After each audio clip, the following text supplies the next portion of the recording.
Hi guys, welcome back again to another sewing tutorial on this channel. This is Joanne's Fashion View. If you're stopping for the first time, please do well to hit on the notification bell to get notified whenever I upload new videos. Kindly like, share, and most importantly, subscribe. In today's video, guys, we'll be learning how to draft a well-structured bustier. If this is what you're interested in learning, please guys watch the video to the end so that you get the basics. Let's get started. Okay guys, welcome back again. On my work table I have my basic block, which should be the foundation for every bustier pattern, learning how to draft the simple basic block. We have tons of tutorials on the internet, guys. You can go ahead and check it out. So having said that, what I'll simply do is to place my body measurement on my pattern. I already have my bust measurement, which I already used to establish my armhole. So I just linked it to my bust line. The quarter of my waist, which is my waist circumference divided by 4, plus my dart intake of 1 inch, and then the hip divided by 4. I just went ahead to link these 3 points, as you can see. So guys, the next thing I'll simply do is to place my bust dart on the pattern. Your bust dart is the difference between your front waistline and the back. So for me, I have 1.5. It varies. Some other persons, it could be 2. So it varies for different people. Okay, so having done that, I just linked it to my bust line, as you can see. So come down from your bust line on the side and then link it. For the underbust contouring, I'll be going towards the center front by 1 inch and towards the side front by 1.5 inches. I'm going to be using the straight part of my meter roll to link this point to my waistline. Okay, the dart on the waist is very important for your bustier. So I'm going to be linking this up to the bust point and then using the curvy part, which represents your bust, to create that bust-like feature, to just contour it towards the bust like you're trying to draft your bust on the pattern. Okay, so this is a bustier. I will not be replacing the waist darts, the darts on the pattern, simply because we'll be using won't be using a zipper for it. So this is a bustier. If it's a Victorian corset, you can do multiple darts, but my waist cinching is basically 6 inches. I'm targeting 6 inches for the waist cinching. So there's 1.5 on the front pattern. Okay, so the next thing I'll do is to close up my bust dart. What I need to do is to open up my shoulder dart to enable me close up my bust dart. So it all depends on what you're trying to create. You can either use the shoulder line or your waist dart to close up the bust dart. So I'll go ahead and blend this line. If you have any regular lines around after closing up your bust dart, you just simply need to blend it perfectly. Okay, so for the overbust dart fit, I have calculations on this. I don't want the video to be too long. I'm going to drop a video that explains the overbust dart calculation, which is in percentage. You can do that 50% overbust or 60%, depends on what you want. So for the 50% overbust dart fit, I got 1.25. So I marked 1.25 on both sides. So I'm going to be replacing it 1.25 on the armhole, or sorry, on the shoulder, so that we'll avoid shortage of fabric on the overbust area. Okay, so having done this, I'm going to close up my shoulder dart. To do this, I'll fold one part of the pattern and then slash open the waist dart. Okay, so try to use your masking tape to secure your bust dart so that it doesn't affect the pattern. So I'll slash open the waist dart to enable me close up the shoulder dart. The reason for closing up the shoulder dart is simply because I want to draft the neckline for this bustier. So we're not attaching a sleeve and we're not working fully with the overall basic block. So we're trying to create a tube bustier.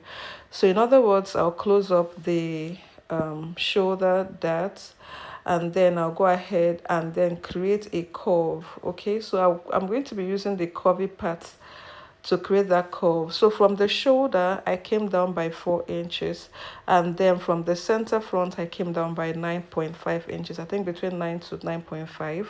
So I'm going to be linking this, just create a curve from that point, the shoulder, from the armhole down to the center points, which is the neckline area, to create that V-like neckline of your bustier, more like a sweetheart. Okay, so after doing that, I went ahead to cut out the excess pattern paper and then used my masking tape to close up, secure the bustier so that it won't be going up and on or opening up. And then I also created the curve around the hip area. Just go up by 1 inch or 1.5 inches around the hip area and draft your curve, linking it up to the center front. It's very easy, guys. So simply go ahead and draft the back pattern. For the back pattern, I also did my basic block, placing my waist measurement. So I'll just simply go ahead and draft my armhole, which is mark the midpoint and then link it to your chest line, I meant to say. So what I'll simply do here is to mark my half bust span, which is your nipple to nipple divided by 2. We all are aware, if you're learning how to draft this simple basic block, this is one part of the tutorial that is inevitable. You're going to be hearing it from time to time, which is your half bust span divided by 2, nipple to nipple divided by 2. So I'm going to be marking half an inch on both sides, and then I'll link it up to my chest line and down to the hip. Okay, so also have in mind that the measurements for the length of the back should be different from the front. At least there should be a difference of 1.5 inches. The difference between your front pattern and back pattern, because of the dart, should be like 1.5 inches. Okay, so I placed my body measurement, the quarter of my bust, waist, and then the hip, and then replaced my darts on the pattern. So I went ahead to take the front pattern, the side part of the front pattern, to enable me create that curve effect so that the front and the back pattern is going to match properly. You can either use a straight rule or curvy rule. It's not a must that the front and the back should be curvy. You can choose to make the back a straight line. Okay, you can do it a straight line. You can also make it curvy. All depends on varieties of choice. You can do straight, you can do curve, like I mentioned. So for the back, I'm going to be doing a triangle, creating that triangular effect for the loops. Okay, so like I mentioned earlier, this is not a zipper. So on the chest line, I went in by 2.5 inches, and then on the hem line, I went in by 1 inch, and then I connected these 2 points together. Okay, so like I mentioned earlier, the waist cinching, the waist reduction, I'm doing 6 inches. So I already have a dart intake in for the front pattern by 1.5 inches. So for the back, I'm also going to be doing that. Okay, so for the back, I'm going to be cinching by half an inch. Okay, so you can choose to replace your dart. If you actually want to do 6 inches waist cinching, there will be no need to replace. But if you don't want to replace your dart, you can leave it this way.